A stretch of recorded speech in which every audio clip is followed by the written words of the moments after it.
अश्विन, एक खनकती हुई आवाज़, एक वो आवाज़ कि जब किसी ने तन्हाई में बैठकर सुना तो उसने एक ठक से दिल पर दस्तक दी, और वो जब दिल पर दस्तक दी तो वो अल्फाजों और जज्बातों के ज़रिए ज़बां पर आ गई।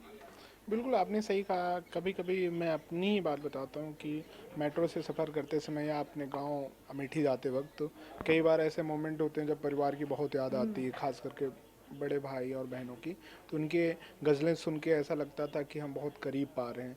तो मेरे जैसे लाखों करोड़ों चाहने वाले हैं, जो उनके गज़ल से अपने आप को कनेक्ट कर पाते थे, ज़िंदा रख पाते थे, अपनी बात को कम्युनिकेट कर पाते थे। आज वो नहीं है तो बहुत दुखद खबर है और बहुत बड़ी क्षति इसकी भरपाई नहीं की जा सकती। हमारे न्यूज़ रूम में आपने कई बार उनकी गज़लें अपनी रिपोर्ट में बोलते हुए सुनाते हैं। अलीशा नकवी हैदर हैं एंकर हूँ, उनके माध्यम से मैंने सुना, मैं खुद सुनता हूँ। आज मुझे बड़ा जैसा लग रहा है कि आज हिंदुस्तान में पूरी दुनिया में एक अंधेरा सा है, आज का सूरज तो उदय ही नहीं हुआ।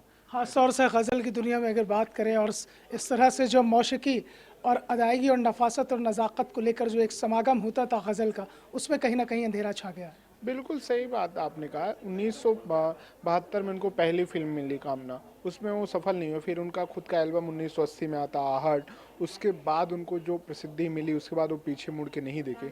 बीच में ऐसा दौर भी आया कि वो भारत छोड़ के विदेश जाना पड़ा, क्योंकि वो दौर ही था कि उनकी कई सारे फिल्में फ्लॉप हुई। लेकिन उसके बाद भी अपने काबिलियत पे, अपने हुनर पे उन्होंने लिखा। अभी सही आप ही के माध्यम से मैंने सुना कि शराब पे उन्होंने कई सारी गज़लें लिखी, लेकिन कभी शराब नहीं पिए। उनकी ये बड़ी थी कि एक 5 स्टार होटल से लेके ट्रक ड्राइवर, रिक्शा वाले सब उनके गाने और गज़ल बजाते, ये उनकी काबिलियत थी।